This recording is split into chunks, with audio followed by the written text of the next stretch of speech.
हमारे हिंदू धर्म में कई पर्व त्योहार मनाए जाते हैं। उनमें से एक त्योहार है कर्मा पूजा। इस साल कर्मा पर्व 6 सितंबर मंगलवार को है, यानी कि आज है। कर्मा पर्व झारखंड के प्रमुख त्योहारों में से एक है और काफ़ी लोकप्रिय है। इस पर्व को मनाए जाने का मुख्य उद्देश्य है बहनों द्वारा भाइयों के सुख समृद्धि और दीर्घ आयु की कामना करना। कर्मा पर्व में घर के आंगन में जहाँ साफ सफाई किया गया है, वहाँ विधि पूर्वक कर्म डाली को गाड़ा जाता है। उसके बाद उस स्थान को गोबर से लीपकर शुद्ध किया जाता है। बहनें सजा हुआ टोकरी या थाली लेकर पूजा करने हेतु आंगन में चारों तरफ करम राजा की पूजा करने बैठ जाती हैं। करम राजा से प्रार्थना करती हैं कि हे करम राजा, मेरे भाई को सुख समृद्धि देना, उसको कभी भी गलत रास्ते में नहीं जाने देना। यहाँ पर बहन निर्मल विचार और त्याग की भावना को उजागर करती हैं। यहाँ भाई बहन का असीम प्यार दिखाई देता है। पूजा के समाप्ति के बाद कर्म कथा कही जाती है। कहानी में कर्मा और धर्मा की कथा सुनाई जाती है। आइए सुनते हैं कर्मा और धर्मा की कथा। कहा जाता है कि कर्मा और धर्मा दो भाई थे। दोनों बहुत मेहनती व दयावान थे। कुछ दिनों बाद कर्मा का विवाह हो गया। उसकी पत्नी अधर्मी और दूसरों को परेशान करने वाले विचार की थी। यहां तक कि वह धरती मां के ऊपर भी मार फेंक देती थी, जिससे कर्मा को बहुत दुख हुआ। वह धरती मां के पीड़ा से बहुत दुखी था और इससे नाराज होकर वह घर छोड़कर चला गया। उसके जाते ही सभी के भाग्य फूट गए। दुर्दिन आ गए और वहां के लोग दुखी रहने लगे।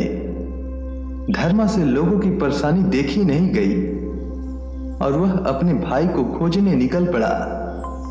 कुछ दूर चलने पर उसे प्यास लग गई। आसपास देखा तो कहीं पानी नहीं था। दूर उसे एक नदी दिखाई दिया। वहां जाने पर देखा कि उसमें भी पानी नहीं है। नदी ने धर्मा से कहा कि जब से कर्मा भाई यहां से गए हैं, तब से हमारा कर्म फूट गया है। यहां का पानी भी सूख गया है। अगर वे मिले तो उनसे कह दीजिएगा। कुछ दूर जाने पर उसे एक आम का पेड़ मिला। उसके सारे फल सड़े हुए थे।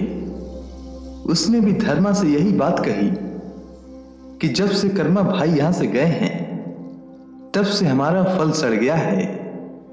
अगर वे मिले तो उनसे कह दीजिएगा और उनसे उपाय पूछकर बताइएगा।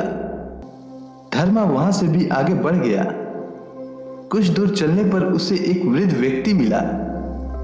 उन्होंने बताया कि जब से कर्मा यहां से गए हैं, तब से उनके सर के बोझ तब तक नहीं उतरते जब तक 3-4 लोग मिलकर ना उतारें। सो यह बात कर्मा को बताकर निवारण के उपाय बताना। धर्मा वहां से आगे बढ़ गया। आगे उसे एक महिला मिली जो कहने लगी कि कर्मा भाई जब से यहां से गए हैं, तब से खाना बनाने के बाद बर्तन हाथ से चिपक जाते हैं। सो उनसे पूछकर उपाय बताइएगा कि क्या करें। धर्मा आगे चल पड़ा। चलते चलते एक रेगिस्तान में जा पहुंचा। वहां उसने देखा कि कर्मा धूप व गर्मी से परेशान है और उसके शरीर पर फोड़े पड़े हुए हैं और वह व्याकुल हो रहा है। धर्मा से उसकी हालत देखी नहीं गई और उसने कर्मा से आग्रह किया कि वह घर वापस चले। तो कर्मा ने कहा कि मैं उस घर कैसे जाऊं जहां मेरी पत्नी जमीन पर मार फेंक देती है। तब धर्मा ने वचन दिया कि आज के बाद कोई भी महिला जमीन पर मार नहीं फेंकेगी। फिर दोनों भाई वापस घर की ओर चल दिए। जब वह घर आ रहे थे तो सबसे पहले वह महिला मिली। उससे कर्मा ने कहा कि तुमने किसी भूखे को खाना नहीं खिलाया था, इसीलिए तुम्हारे साथ ऐसा हुआ है। आगे से ऐसा कभी मत करना, सब ठीक हो जाएगा। अंत में नदी मिला तो कर्मा ने कहा कि तुमने किसी प्यासे को साफ पानी नहीं दिया, आगे कभी ऐसा मत करना।